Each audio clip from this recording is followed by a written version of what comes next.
వీళ్ళు ఇశ్రాయేలీయులు, శత్రువుల చేతి నిండా బంగారం ఉంది, వాళ్ళని జయించారు, గొలియాతు చచ్చాడు గనక వీళ్ళు దోచుకున్నారు. అయితే అన్నాడు అక్కడ. అంటే మరొక వ్యక్తి ఉన్నాడుగా, ఇతనెవరో తెలుసా?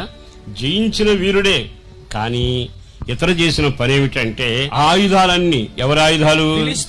ఫిలిస్తీయుల ఆయుధాలన్నీ తెచ్చి తన డేరాలో ఉంచుకొని పెట్టిన రాయిలా ఏముంది ఉంచుకొని, ఒక్క రాయితో నిన్ను చంపుతాడని చెప్పావు, నీ తల నాకు ఇస్తాడని చెప్పావు, ఫిలిస్తీయుడు సన్నసలేని కేక వేశావు. ఆడు చావగానే ఎగిరి గంతేయాలి.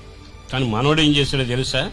వాడి సామాగ్రి అంతా తెచ్చి గోడారంలో పెట్టి అలా ఏముంది డేరాలో ఉంచుకొని. ఇప్పుడు చెప్పండి, అంత బలహీనుడు సామాను మనకు అవసరమా? ఒక్క రాయితో కొడిచాడు, చచ్చాడు కదా. ఇక ఆడెందుకు, వాడు ఎత్తడు ఎందుకు, వాడు ఇనువు ఎందుకు, వాడి బలగం ఎందుకు, వాడు ఈటు మనకెందుకు? మన రాయి ముందు వాడు నిలవలేదుగా. కానీ దావీదులో ఉన్న బలహీనత ఏమిటో తెలుసా? వాడి సరికంతా తెచ్చి ఇందులో పెట్టుకున్నాడు, పైకి మాత్రం తలబట్టుకు తిరుగుతున్నారు. ఊరందరూ ఏమంటున్నారు తెలుసా? అమ్మో, దావీదు తలబట్టుకొస్తున్నాడు. ఆకాశం అందున దేవుడు అంటాడు, వీడు బయటికి బాగానే ఉన్నాడు, తలబట్టుకు తిరుగుతున్నాడు, కానీ శత్రువు సరికంత ఎక్కడుంది?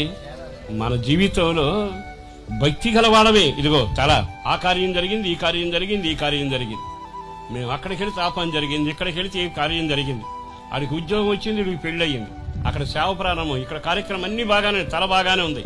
వాడు ఓడిపోయాడు, మనం కలిచాం, కానీ వాడు సరికి ఎక్కడుంది? ఇప్పుడు దావీదు తన గుడారంలో ఉంచుకున్నాడట. పనికి మాల సరుకు నీకెందుకు? నువ్వు అనుకుంటున్నావు జనం నాకు చప్పళ్ళు కొడుతున్నారని, జనం నా వెనక తిరుగుతున్నారని.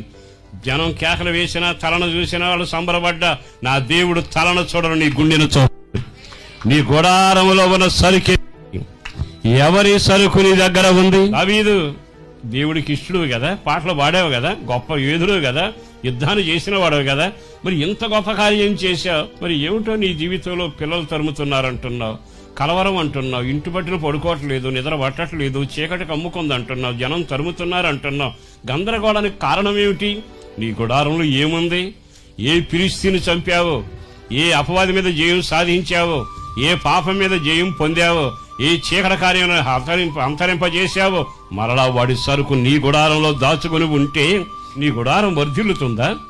నీ గుడారం పైకి వస్తుందా?